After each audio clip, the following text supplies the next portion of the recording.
Hermanos, gran parte de lo que hacemos nosotros como iglesia, e incluso otras iglesias locales, obedece a múltiples factores. Quisiéramos decir que cada cosa que hacemos está escrita en este libro, pero sabemos que no es necesariamente así. Cuando decimos que somos bíblicos, nos referimos al propósito y en sentido general lo que hacemos, lo que es nuestra prioridad y la razón de existir como iglesia de Cristo. Por un lado, sostenemos que la Biblia no es solamente nuestra regla de fe y práctica, sino aquella que es normativa en cuanto a las prácticas corporativas de esa fe, las cosas que hacemos como iglesia. Sin embargo, cada día descubrimos que junto con eso estamos muy llenos de nuestra preferencia, de lo que es nuestra costumbre, del ejemplo que hemos recibido, de nuestra propia idiosincrasia. Por ejemplo, nuestro código de vestimenta, el formato de nuestros cultos, la música que acompaña las letras de nuestras canciones, la manera como se predica, la forma, la manera, y un largo etcétera, no obedece necesariamente a una manera oficial que Dios ha establecido, sino como hemos tomado los principios, los hemos aplicado, los hemos asumido, los hemos ajustado conforme a nuestro contexto y nuestra necesidad. Y está bien, hay cierta libertad para esas cosas. No hay un molde, Dios no lo ha establecido. Sin embargo, el problema inicia, hermanos, cuando entendemos no que es parte de lo que podemos decidir, sino que es la manera correcta. Como lo hacemos, así es. Y comenzamos a juzgar a otros. Y de repente comenzamos a legislar acerca de cómo debe lucir y qué cosas puede o no puede hacer una iglesia. ¿Y saben algo? Con el tiempo es muy difícil quitar todo eso que hemos aprendido y que no fue ordenado por Dios, sino que se corresponde simplemente a la manera como lo hacemos.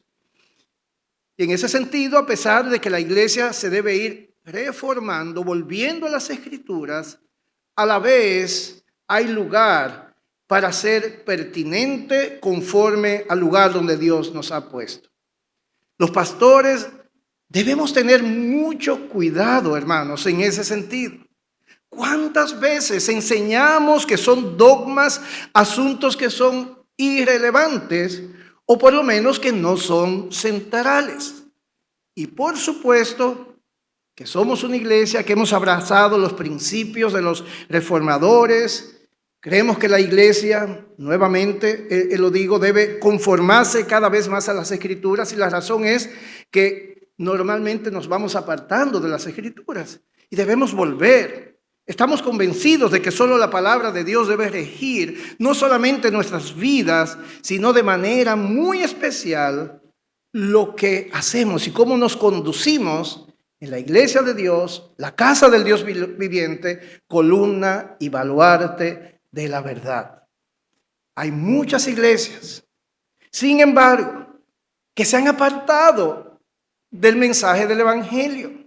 No nos referimos a eso, hermanos. Muchas iglesias entretienen buscando ser relevantes, buscando ser atractivas conforme a la preferencia de aquellos a quienes quieren ver cada domingo en esas sillas. La pregunta es, ¿qué hacemos para que la gente venga? ¿Qué hacemos que despierte el interés? Las redes sociales se pueden convertir en un elemento más que conduce a la confusión, y su buen uso representa de verdad un gran reto. ¿De qué manera las usamos sin que nos estemos vendiendo para captar un mercado que consume cosas de la fe o que está buscando satisfacer esa llamada espiritualidad a la que se ajusta el concepto de Jesús para hacerlo más potable y más orientado a satisfacer mis deseos más sentidos? Lo que se llama una experiencia religiosas. Ay, yo fui a ese lugar y salí tan lleno, pero ¿lleno de qué? Feliz. Yo, ay, esas canciones. Y los hermanos son tan buenos. Hermanos, ese tipo de pensamientos son una carga continua en mi corazón porque hay muchas tentaciones, hay muchas propuestas, como aquel a quien a pesar de su debilidad Dios ha puesto como sobrevedor de esta pequeña grey. Eso es una gran responsabilidad, hermanos. Y nuestra continua oración es que el Señor nos ayude a mantenernos como fieles mayordomos de su palabra y ser una iglesia que honra a su cabeza, que es Cristo. Esa es nuestra oración, hermanos. Y a cada uno de ustedes les pido, no solo que oren, sino que sean celosos, ¿verdad? En ese sentido, que sean celosos, que no nos desviemos ni a la izquierda ni a la derecha. Pero al tener esa carga y orar para que Dios me dé luz, mis ojos se han abierto respecto a varios particulares. Voy a mencionar 2 o 3 solamente. Número 1. Muy a menudo las iglesias locales sembramos para nuestra visión del reino y no para la visión del reino de Cristo. Hay una visión del reino de Dios que puede ser mi visión local, pequeña, visible, y hay una visión que es mucho más grande, que es la visión de Cristo. Me refiero a que nuestra mirada tiende a ser muy local y no global. Y un ejemplo muy gráfico de eso es una intersección que hay en uno de los bateyes donde servimos, que es el Batey Magdalena. 2 calles, 4 esquinas. ¿Saben qué hay en cada una de esas esquinas? Una iglesia. Una bautista, una asamblea de Dios, una menonita, una de 4 iglesias. Y no hay más iglesias en ningún otro lugar. 4 luces, 4 lámparas en una misma esquina. No sabemos la motivación, pero por lo menos en parte. A veces creemos que Cristo llega a un lugar cuando yo llegué y menospreciamos el esfuerzo que otros están haciendo. La obra es de Cristo, de Dios, pero pensamos localmente. Los discípulos, como parte de esa visión centrada en mi ministerio, abordaron a Jesús en una ocasión al respecto. Y allí en Lucas capítulo 9, versos 49 y 50, ellos ven a otros que están sacando demonios, que están predicando por otro lado, y le dicen a Cristo, mira, se lo prohibimos a ellos para que no lo hagan. ¿Y cuál fue la respuesta de Jesús? No, no se lo prohibáis, porque el que no es contra nosotros, por nosotros es. Obedece a una visión local, pequeña. Dios está aquí, está con nosotros. Pero Dios está obrando en muchos lugares. La obra de Dios es muy grande, hermanos. Y eso es algo que hemos aprendido en el tiempo. En segundo lugar, muy a menudo, como parte de esa visión pequeña y local, las iglesias no invierten sus recursos, ni humanos ni económicos, en el beneficio de otros ministerios. Hay tal cosa como sembrar para cosechar. Un ministerio exitoso a los ojos de esa visión es aquel cuya influencia e inversión de recursos se convierte en número de fieles al ministerio. Una gran siembra después resulta en una gran cosecha. Y lo que hemos aprendido en ese sentido es que las finanzas del reino de los cielos no funcionan así. Ni el significado de éxito en el reino de los cielos tampoco es consistente con esa visión. Un ejemplo, solamente les voy a dar 2 textos. Un ejemplo es la iglesia de Esmirna, en Apocalipsis capítulo 2, verso 9. Jesús le dice a ellos, yo conozco tus obras y tu tribulación y tu pobreza. Y allí pone Juan, inspirado por el Espíritu Santo. No están esos paréntesis así, ¿verdad? En el original, pero sí es un inciso. Dice, pero tú eres rico. ¿Qué está diciendo? Como tú te ves y como te ven los hombres, eres un ministerio pequeño. Pero Dios dice, no eres pequeño, eres grande a mis ojos. Y eso dice tanto, hermanos, porque la manera como Dios ve lo que hacemos no es la manera como los hombres lo ven, ni lo evalúan, ni lo juzgan finalmente. Jesús, en Lucas 12, verso 43, no nos dice que Dios al final nos va a pedir cuenta como en aquella parábola en términos de dividendos. Realmente el énfasis en el reino de los cielos es a la fidelidad. Bienaventurado aquel siervo al cual cuando su Señor venga le halle haciendo así. Eso es lo que debemos hacer.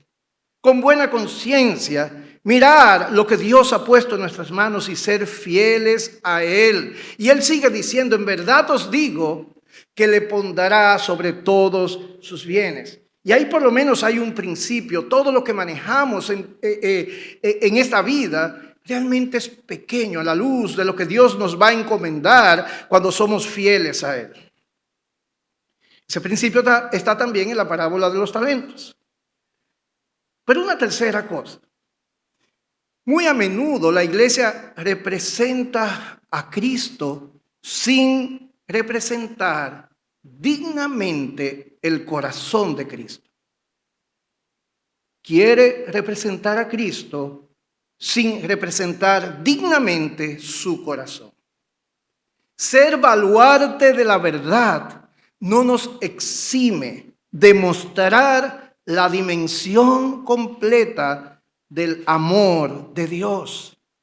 Hermanos, y no pienso probar demasiado este punto, pero no existe verdad que edifique plenamente en términos espirituales que no esté servida en el amor de Dios. La verdad es efectiva, es buena como verdad de Dios para el propósito que Dios la ha dado cuando nosotros la servimos en su amor. Un solo texto, 1 Corintios 8:1, en su segunda parte. El conocimiento envanece, pero el amor edifica. ¿De qué te vale saber?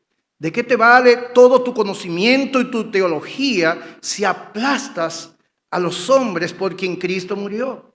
¿De qué te vale todo el conocimiento solamente para juzgar y llevarlos al infierno, cuando en Cristo hay esperanza?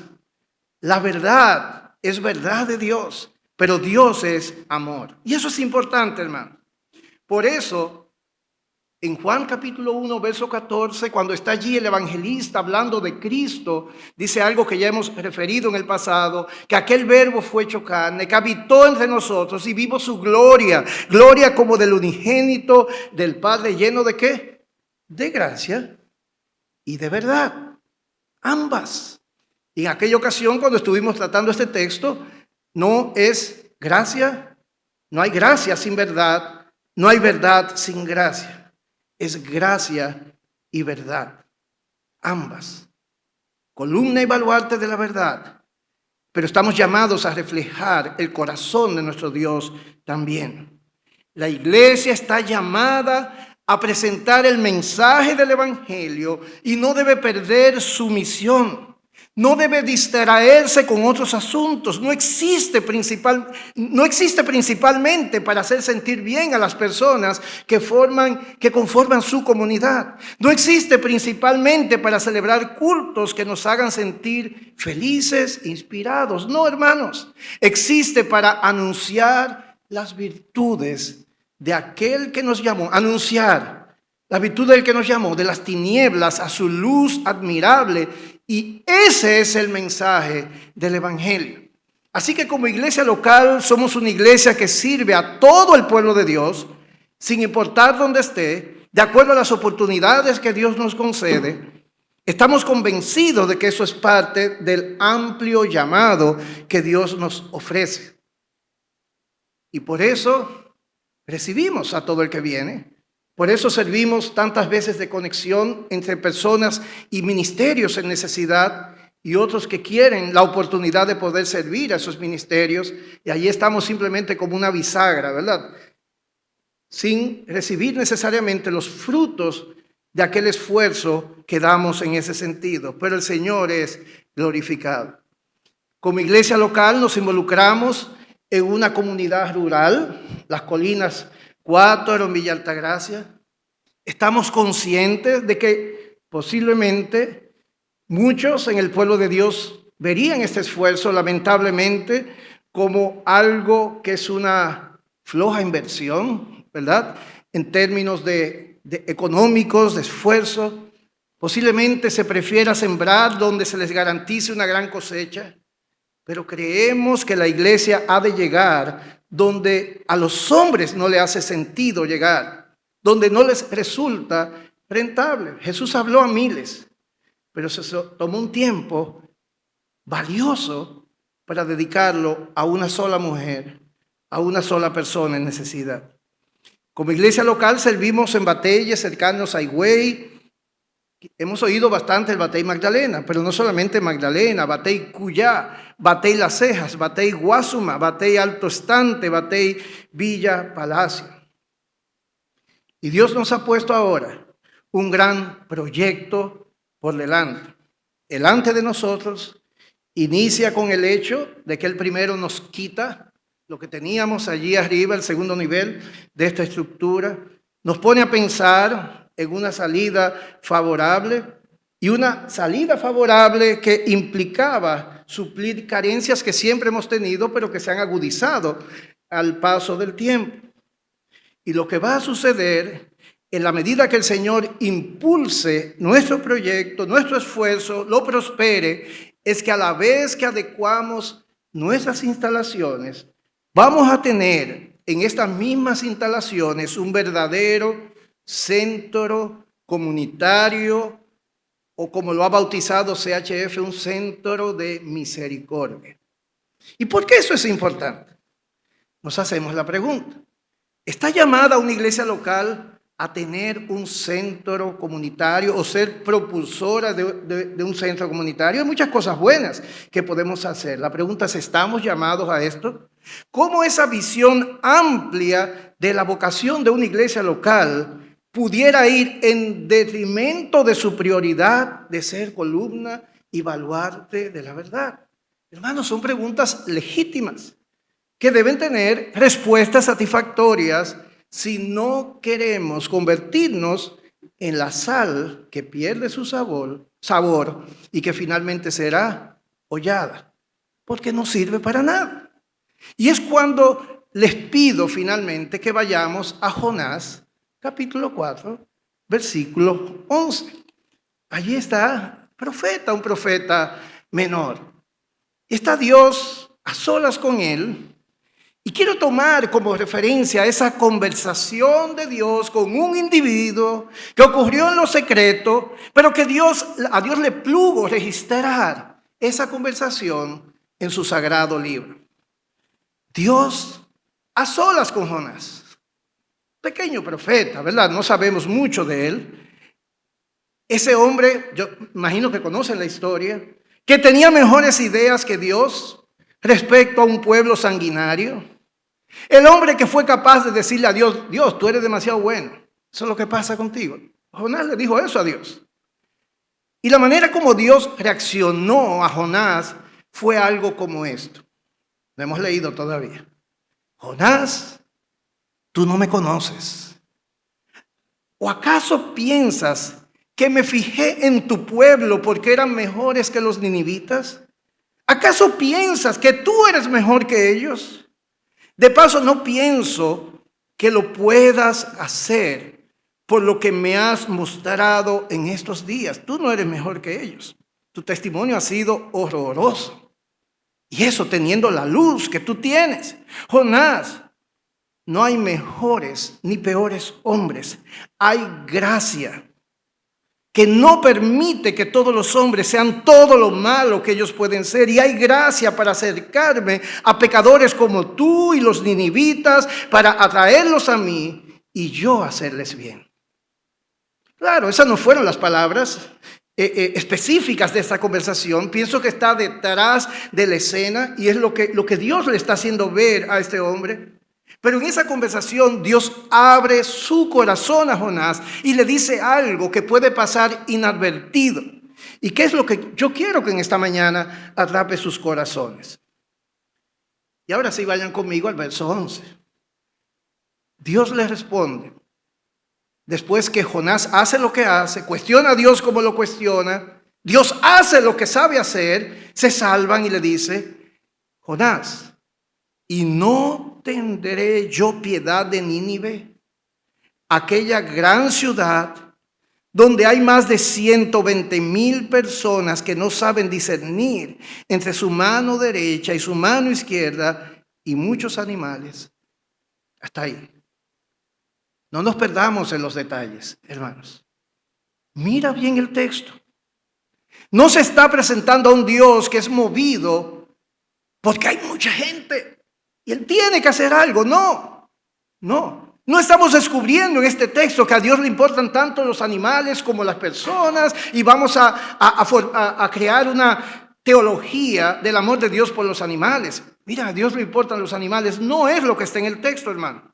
Dios acaba de poner una lupa ante los ojos de Jonás y le ha permitido mirar su corazón en dos sentidos. En dos aspectos creo que están allí en el texto. El primero de ellos nos permite ver la manera como Dios ve a las personas que viven sin considerarlo a Él.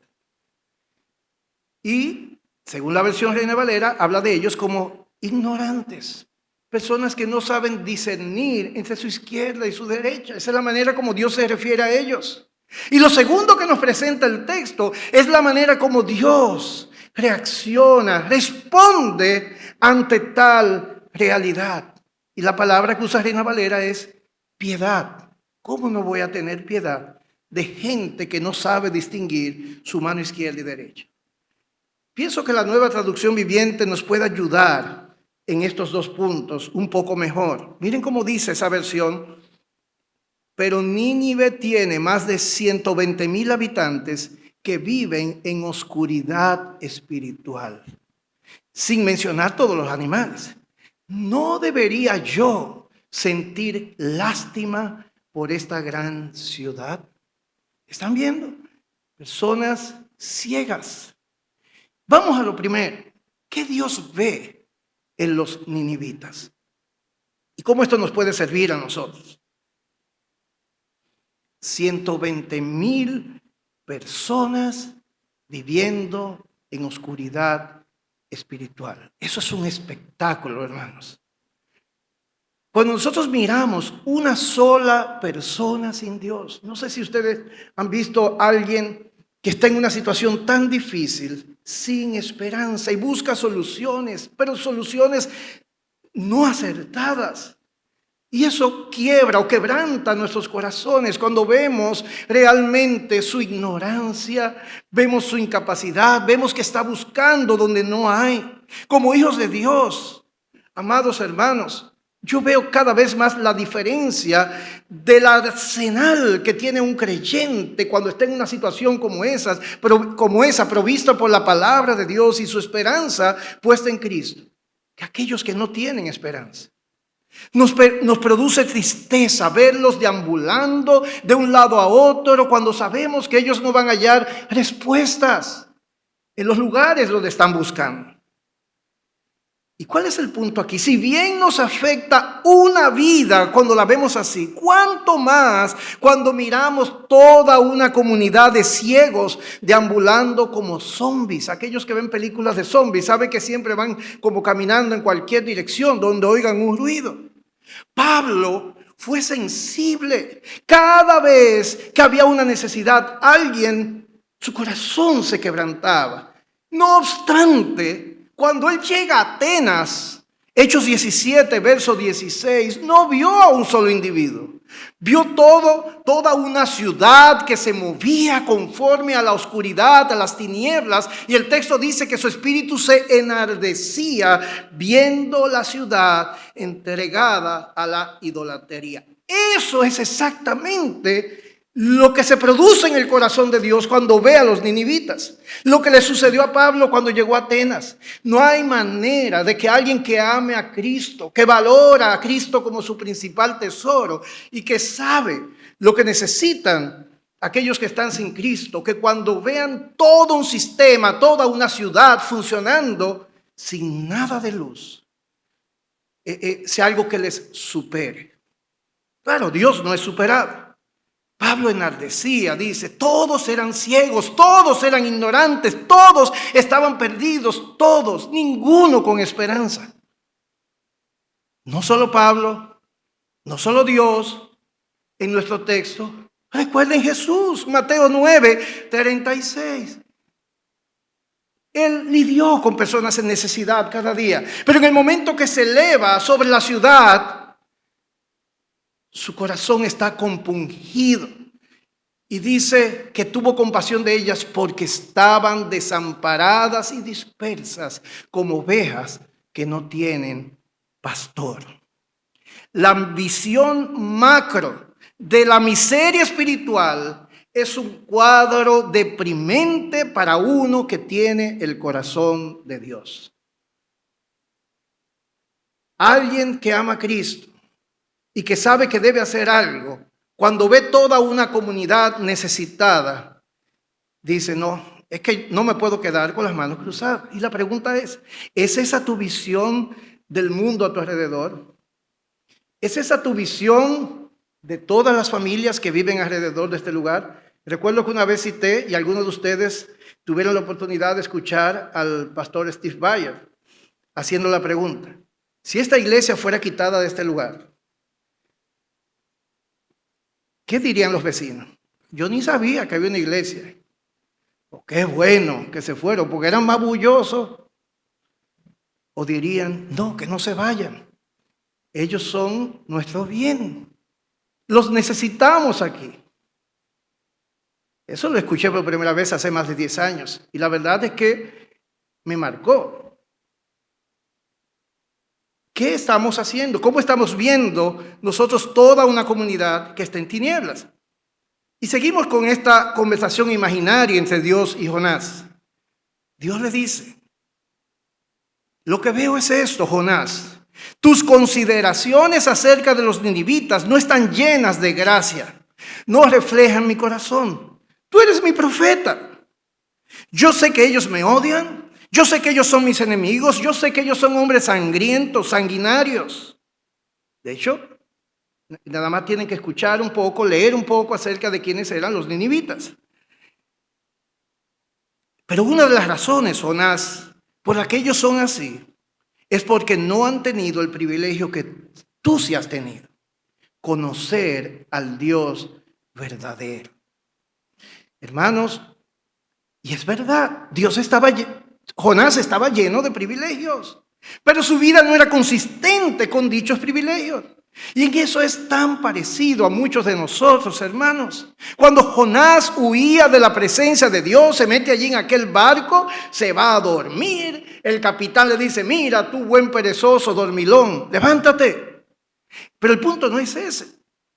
Cuando echan suerte, si cae sobre Jonás, y los marineros le piden cuenta de por qué se está sucediendo lo que sucede. Jonás 1, versículos 8 y 9. Ellos le preguntaron, decláranos ahora, ¿por qué nos ha venido este mal? ¿Qué oficio tienes? ¿De dónde vienes? ¿Cuál es tu tierra? ¿De qué pueblo eres? Interrogatorio. La respuesta de Jonás, ¿cuál es? Soy hebreo, temo a Jehová, Dios de los cielos, que hizo el mar y la tierra. Qué pena que Jonás no era mejor que ninguno de esos marineros, hermanos. Jonás no era un hombre que pudo haber brillado. No, era un hombre privilegiado que insistía en vivir a espaldas de sus privilegios. Hermanos, si lo he dicho tantas veces, eso es lo que muchas veces somos. Si la luz de Dios solo sirve para librarte de las llamas del infierno, para poco sirve, hermanos. No sé cómo esto es consistente con nuestra teología, pero espero que esto no se saque, ¿verdad? Se publique fuera de contexto, pero un evangelio que solo sirve para ti es un evangelio débil. Un evangelio que en cambio te convierte en una verdadera fuente de bendición es un evangelio fuerte. Y hasta ese momento Jonás solo había sido de maldición para los marineros. Jonás no habló de lo que él hacía. Él no dio testimonio. Él habló del Dios que tenía. Él era parte del pueblo de Dios. Pero era una maldición para ellos. Esa es la visión que Dios tiene de los ninivitas, que debe también levantarnos a hacernos la pregunta. ¿Es la visión que yo tengo de los que están en necesidad? En segundo lugar, el texto nos presenta cómo Dios reacciona ante la manera como sus ojos ven a los ninivitas. Y nuevamente utilizo la Nueva Traducción Viviente. ¿No debería yo sentir lástima por esa gran ciudad? Yo sé que ustedes son gente que tiene buena lectura comprensiva, saben que la forma en que algo es formulado y está redactado sí importa. La manera como Dios hace esa pregunta es interesantísima. Jonás, ¿cuál crees que debe ser la reacción espontánea y natural de un Dios como yo? ¿Cuál debería ser mi reacción de acuerdo a cómo yo los veo a ellos? La pregunta de Dios a Jonás es muy confrontativa. Por un lado expresa que su posición, la de él y no la de Jonás, era la correcta, sino que también pone a Jonás con una realidad. La respuesta incorrecta ante una realidad se deriva o resulta de una visión incorrecta de esa realidad. El problema de Jonás, en otras palabras, no es cómo él reacciona ante los ninivitas. Él quisiera que le mandara fuego Dios. Su reacción se deriva de la manera como él los ve a ellos.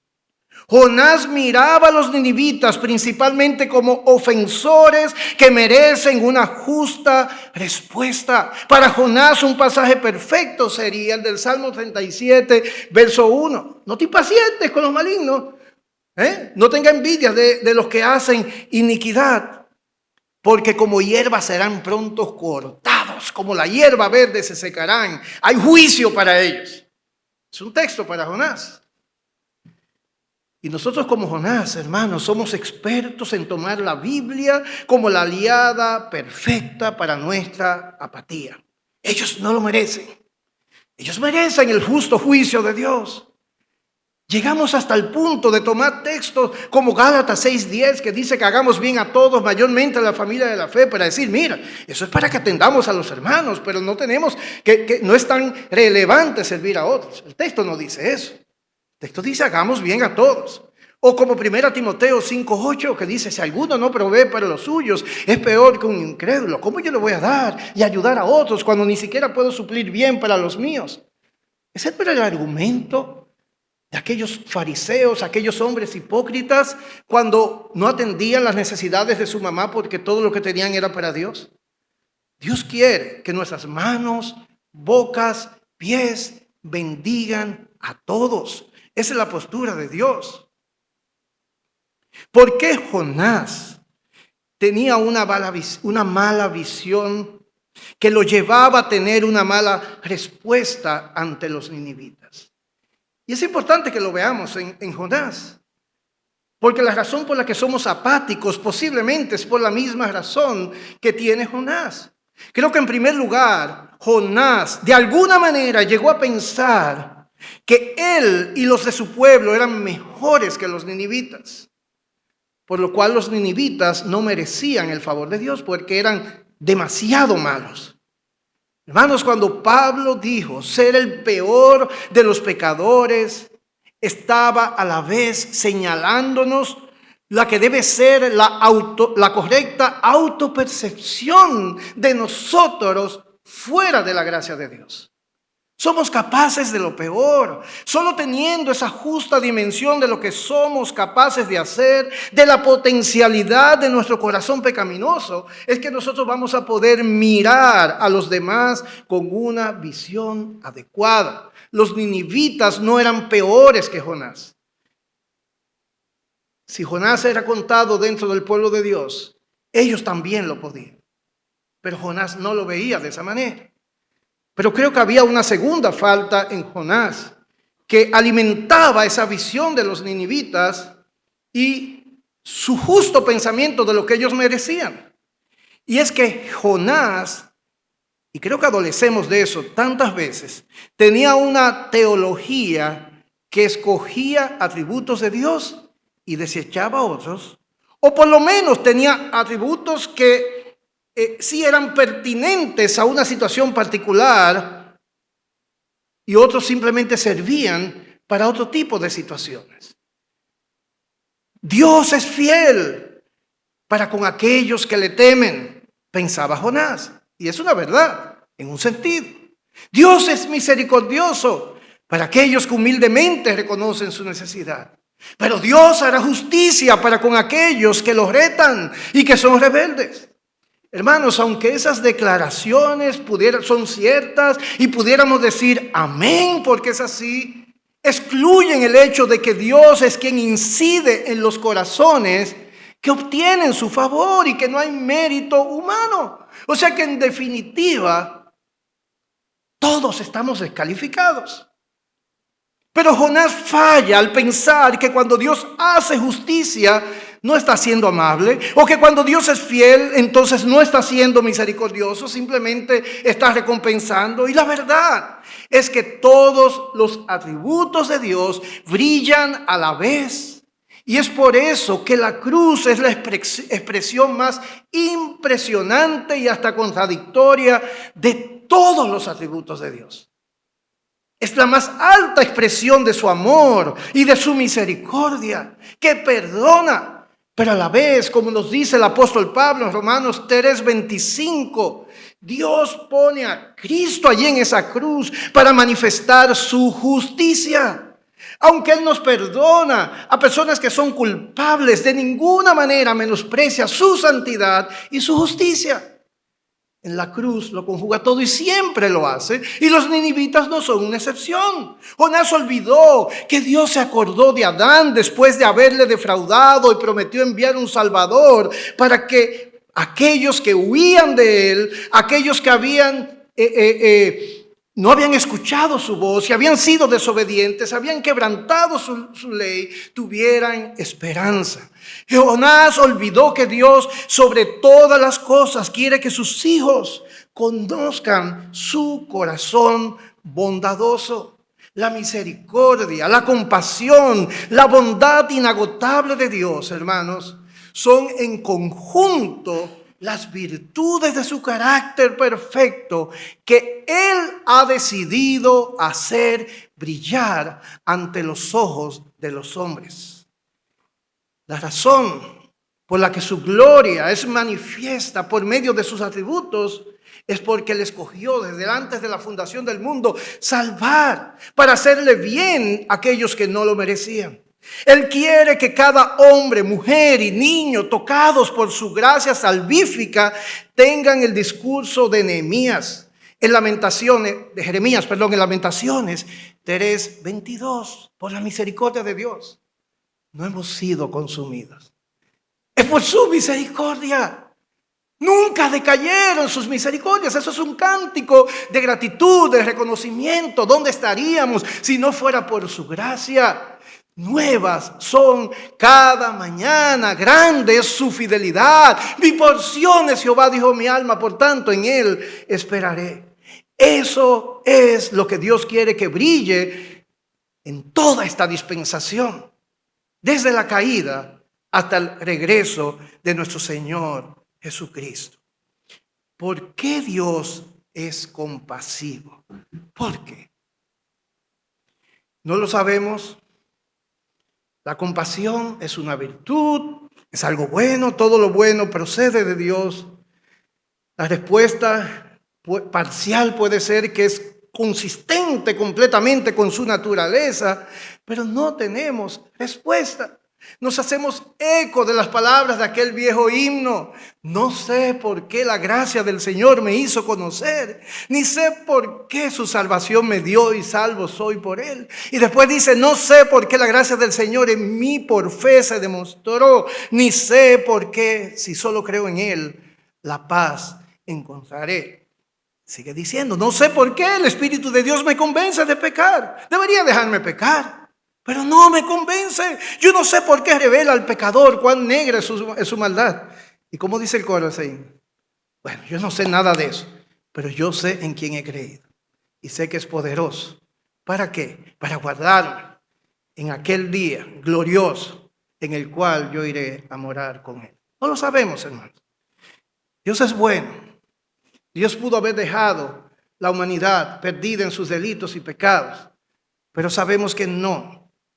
Pero hay tres preguntas, y ya con esto arribo al final, que sí nos competen con relación a un Dios que es misericordioso y que ha decidido que la misericordia, junto con la compasión, su bondad, sean sus atributos que más brillen en un mundo caído. Tres preguntas y que voy a abordar muy rápidamente. ¿Por qué Dios se esmera en desplegar su compasión? Porque las virtudes brillan más cuando no pretenden ser recompensadas, cuando solo somos una fuente que da sin esperar nada a cambio. Jesús nos dio la clave. En Lucas 6:34, Él nos dice la manera como nosotros debemos dar. Él dice, si tú le prestas a aquellos de quienes esperáis recibir, ¿qué mérito tenéis?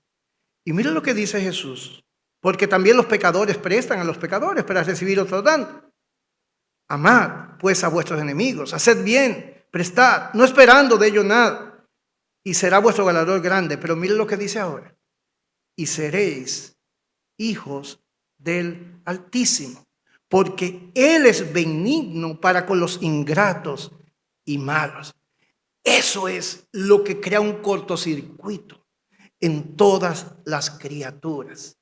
Tenemos un chip, le hacemos bien a quien nos hace bien. A lo sumo hacemos bien y cuando nos hacen mal, ese fue el último bien que le hicimos. No, que todos te hagan mal, tú eres una fuente de bien. Eso solamente lo puede hacer nuestro Dios. Eso es virtud en su máxima expresión.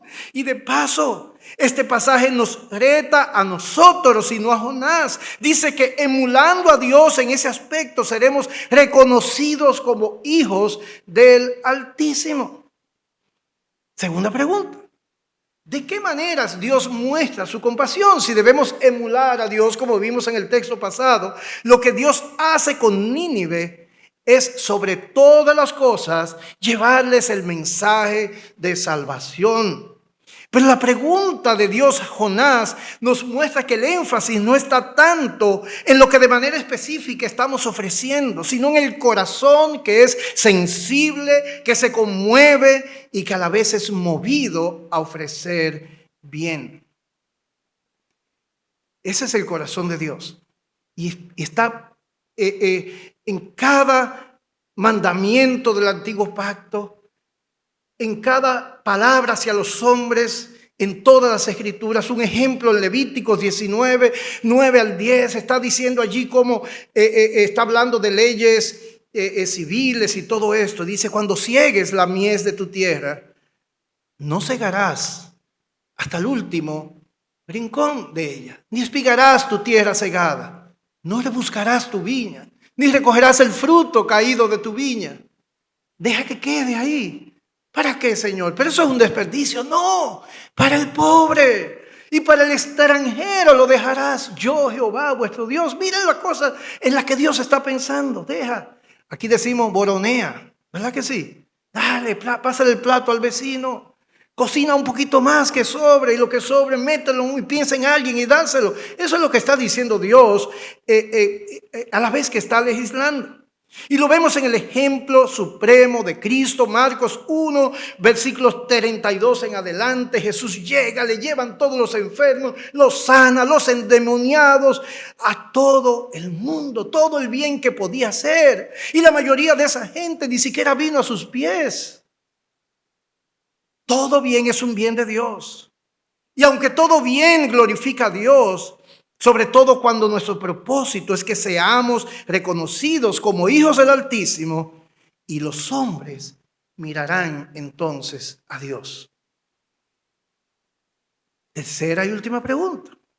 Como hijos, ya vimos por qué Dios lo hace, en un sentido.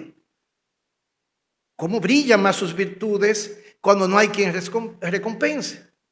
Pero en segundo lugar, nosotros vimos también cómo Dios muestra de diferentes formas su compasión, no solamente con la salvación, pero en tercer lugar, como hijos de nuestro Padre Celestial, ¿de qué manera le glorificamos con esta gracia?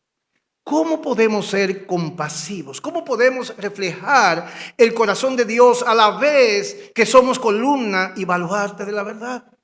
Una respuesta simple es haciendo bien a todos, todo tipo de necesidad. Pero hay retos y peligros. En primer lugar, hay una manera de ser bien, todo el bien, y a todos que nos aparta de nuestro llamado.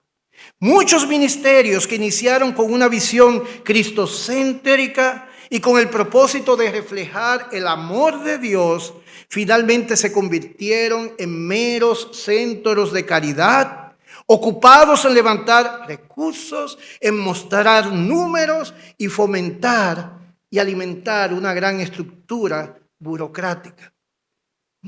Hay muchos ejemplos de ministerios que comenzaron con el propósito de mostrar el corazón de Dios y finalmente todo esto fue distorsionado y finalmente sal que es hollada.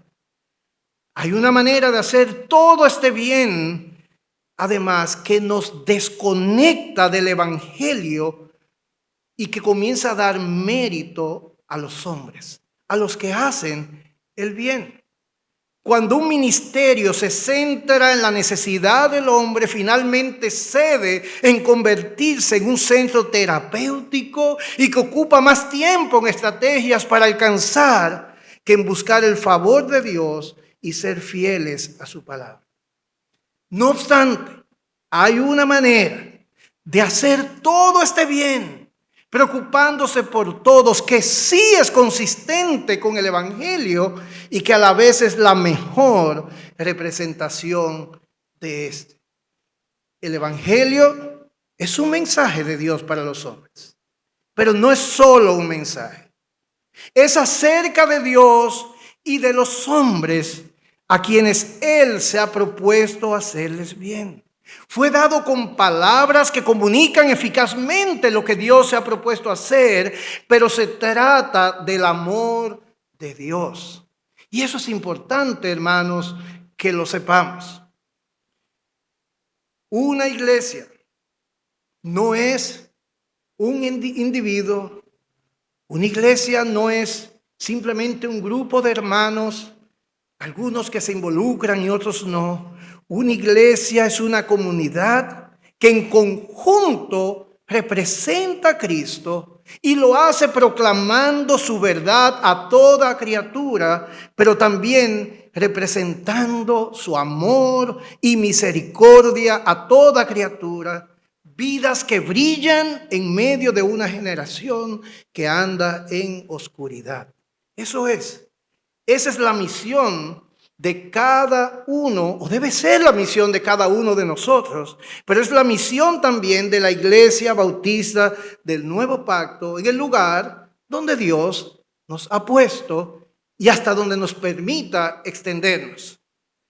Me quedaron las palabras del pastor Marcos Vidal en medio de nosotros. Él decía que no debemos esperar ser idóneos para asumir el llamado o la misión. Que asumimos el llamado y Dios nos capacita mientras obedecemos. Fue algo así que él dijo, ¿verdad? Y esa es mi invitación. Una de las maneras, es verdad, de medir el agrado de Dios con un ministerio es cuando Él muestra una gran cosecha de salvos como respuesta al evangelio predicado, pero no es la única manera.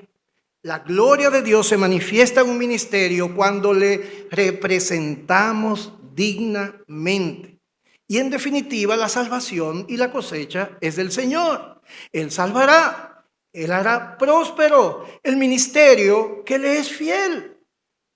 Pero antes deben ocurrir cosas y eso lo veremos la próxima semana.